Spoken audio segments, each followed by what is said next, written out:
First of all, I should tell you that M23, the current rebel group that is fighting, the core is M23, but there is a large coalition of other Congolese political forces that came together with M23, and they launched both a political and military coalition, which is multi-ethnic, that is fighting the government of DRC. So although the primary grievance was the fate of the Tutsi community in Congo, the current struggle involves broader issues of governance in DRC.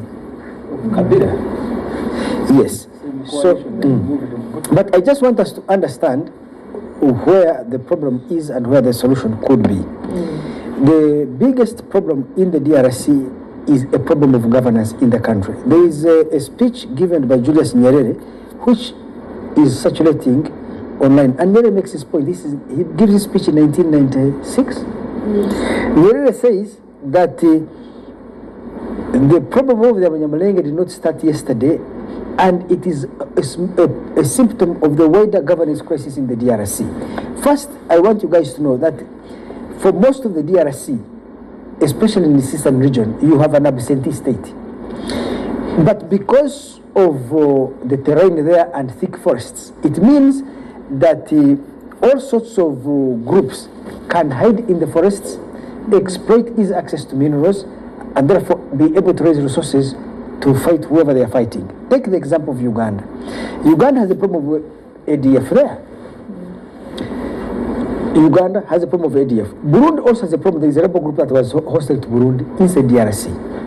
So in 2020, President Kagame approached Tshisekedi and told him, said Felix, we, your neighbors, at that time Rwanda and Congo were trying to build a good relationship. We, your neighbors, have a problem. For us as Rwanda, we have M23 as a rebel group on your territory. You don't have the military capacity to fight them, but we can help you. We can work together with your army, and Kabila had done this to flush out M23. But also you need to talk to Uganda, work with Uganda to flush out ADF, and work with Burundi. She said, listened carefully and agreed. But when he went back to Kinshasa, and this is where the deficit in my analysis comes, when he went to Kinshasa, he invited Ugandan troops and Burundi troops, but avoided Rwanda. I do not know the internal politics in Kinshasa, the kind of political negotiations, feelings, anxieties among elites in Kinshasa that may have diverted him. So I cannot speak on the other side of the equation. But so he invites them. If you are Rwanda, what do you think? Because you have, I am the one who made this proposal to you. The others, you are trying to solve the problem, but mine, you are isolating me. Now tell me that. Because of that decision, then the Congolese army openly allies itself with FDLR, which is a genocidal force that is in Eastern DRC. So that becomes a source of tension. If you're a person looking for a solution to the problem of Eastern DRC, there are three things you need to know. One is that a military solution to the conflict in the DRC is neither possible nor desirable. So we need to have peace negotiations. Now, the thing is that actually peace negotiations have been held, agreements have been signed. Some of these agreements are domestic, some are international. In each of these cases, the person who has breached, violated, or walked away out of these agreements without explanation, without justification, without even consulting their peers, is the government of Congo. I'll give you an example of the East African community stand by force. Tshisekedi signed this agreement. One day he chased away the East African force. He never invited other East African leaders to say, look guys, because of reason ABCD, I have decided to withdraw. So East African leaders were in confusion. But even I felt another problem. If you are leaders, you met together to solve a problem, and you signed, and one of your peers who signed this agreement walks away unilaterally without justification but without explanation, why can't you call another conference and bring him in? Of course, they never called that conference. So the conference was called today when the situation has escalated. But he boycotted the East African conference himself. Last week on Monday, I was in Kigali. I had a conversation with President Kagame, and part of the discussion I was having with him is how do we try to resolve this M23 Congo problem? Because us as Uganda also have anxieties about the issue. President Kagame gave me assurances. He said, look, I am from Uganda, I am ready. Anytime President Tshisekedi calls me, I will take his call. I'll have a discussion with him. I'm not going to pick my phone to call him. And he knows why. But if he calls me, I'm open and willing to talk to him. And let me tell you, President Kagame and the government of Rwanda are a strategic partner in any process of solving the problem in Eastern DRC. Rwanda and Kagame individually, Rwanda as a state and Kagame as a president, they're an important instrument in the orchestra for peace in Eastern DRC. So if you're the president of Congo and you take this belligerent stance where you disregard the decisions of the ICGRC, you disregard the decisions of the South African community, you disregard the decisions of the Luanda process, I should tell you President Lorenko of Angola is frustrated with Tshisekedi. President Museveni on Monday, today is Thursday, President Museveni had a meeting with the British High Commissioner and the American Ambassador. And Museveni told them, I have personally spoken to Tshisekedi, not once, not twice, not 3 times, many times, and have told him a military solution is not possible. You need to talk to M23. 2, President Museveni told his diplomats. The problem of M23 is also a problem of citizenship. These are citizens of Congo.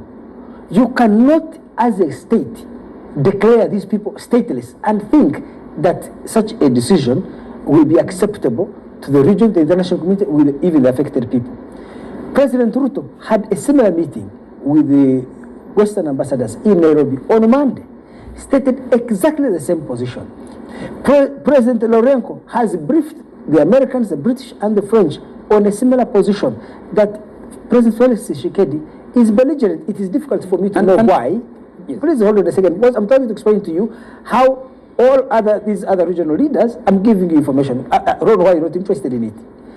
So, President Lorenko has expressed himself to Western embassies, saying, look, I'm finding it difficult to get President Tshisekedi to respect his own commitments, whether he makes them domestically inside the Congo or he makes them with his peers, other regional leaders. I hear you, Andrew, but my question is this a Tshisekedi problem? Because the very similar situation existed with President Kabila. I told you earlier, it is a Congolese problem in the sense that you asked me a question, had you already answered. I told you that Nyerere had given a speech in 1996, I think. He said this problem of Banyamulenge is a symptom of the wider governance crisis in DRC. I can speculate on a few things.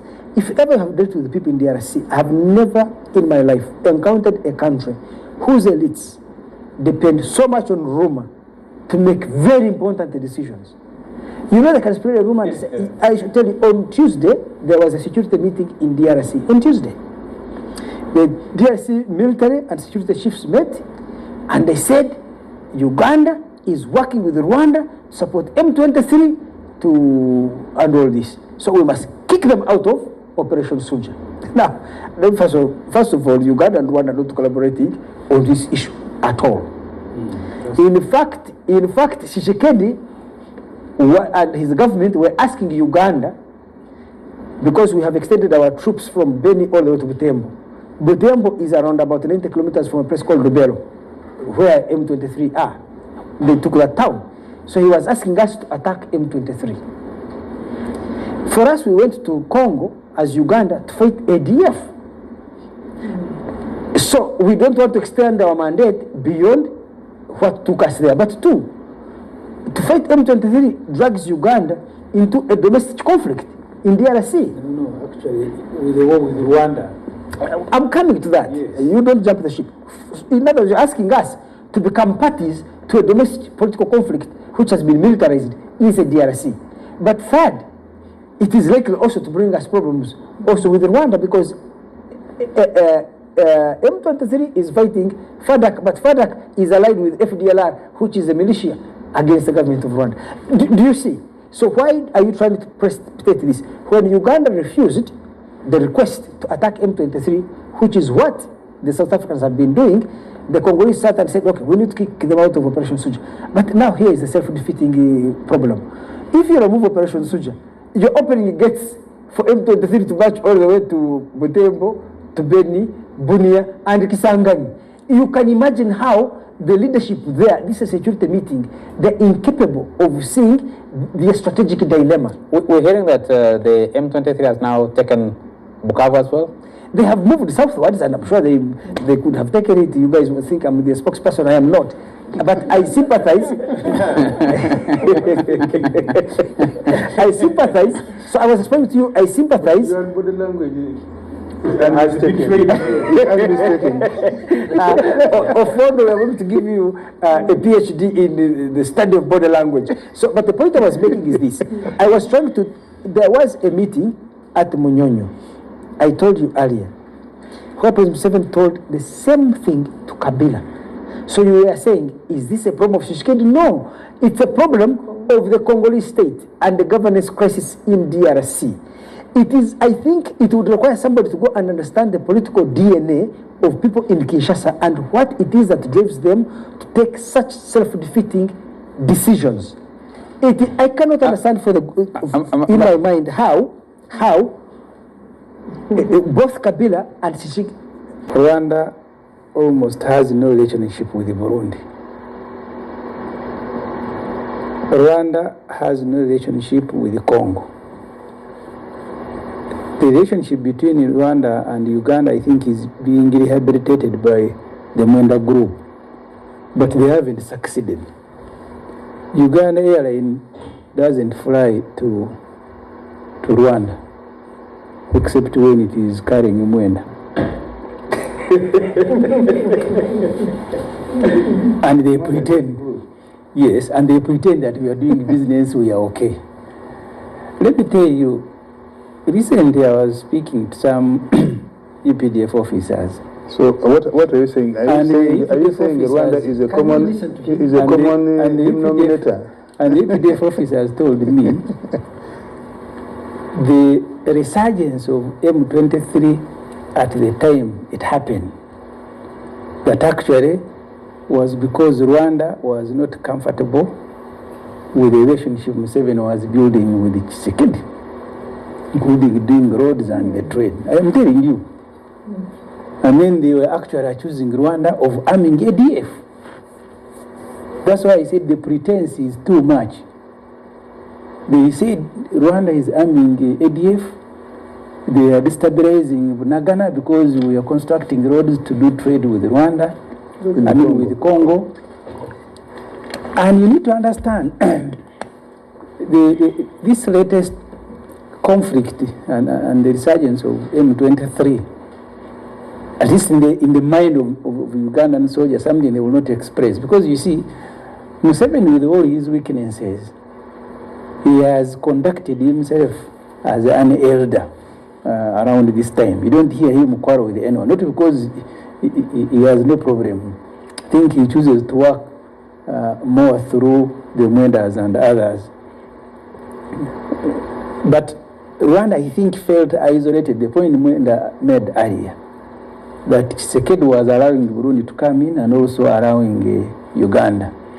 You then ask yourself, because you can blame Tshisekedi, how comes he has left Uganda to stay there, even when the parliament of DRC took a decision that Uganda should go away after Muhoozi's tweets.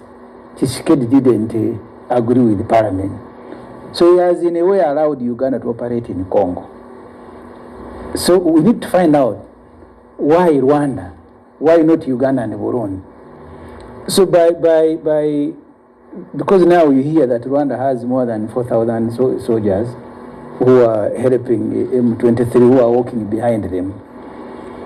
So the three issues I have been following, the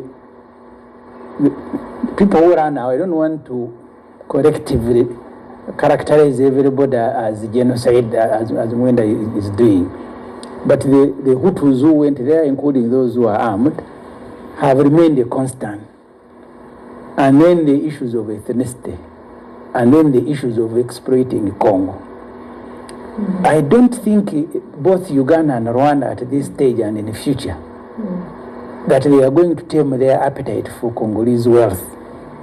our own shilling here is stabilized by gold stolen in Congo. That's why the shilling is a bit stable. And you hear, because sometimes the Mwenda's friends who are trafficking gold through the Entebbe Old Airport, when we insisted they must pay taxes, they told himself, now you can traffic through Rwanda and Tanzania. Said, you first wait, I will have a conversation with them. Because we are earning, okay, not entirely earning, because some of the money goes back to Congo through other items. But gold became our number one foreign exchange earner, over $3 billion US. That gold is not from Mwenda. People here can pretend. But they told me if you touch them, then they will go and traffic through. So they are, Museveni wanted to do it, I think, the better way by building a relationship, do roads, go as if you are only going for ADF, at least try to work with the Tshisekedi. That partly also caused the problems, as I said earlier. So why are you isolating me and allowing Uganda to be the one coming here? I will also forcefully come. So that's why the solution is going to be very difficult. Because I don't think these mercenaries that were paraded, that they were in Rwanda to fight. Because all we hear is that each rebel group tries to carve out a territory, pick some arms, either it has some traders from Belgium or from any other country. And I don't want to localize the problem to Tshisekedi. I think even us here, I don't think there is appetite to end that conflict. The appetite is not there.